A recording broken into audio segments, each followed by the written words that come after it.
வாழும் வரை நிழல் என உடன் நான் வருவேனே.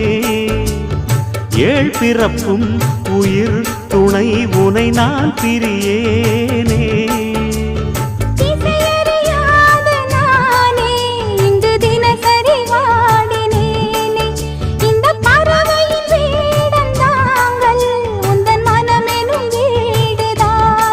நீண்ட காலம் நேர்ந்த சோகம் நீங்கி போக நானும் தீண்ட யோகம் விளங்கிடும். பூமிக்கொரு பாரம் என்று எண்ணி இருந்தேன், பூமுடிக்க யாரும் இன்றி கண்ணி இருந்தேன். சொந்தமின்றி பந்தமின்றி நானும் இருந்தேன், பொட்டு ஒன்று தொட்டு வைத்து பூவை அடைந்தேன். நன்றி சொல்லவே உனக்கு என் மன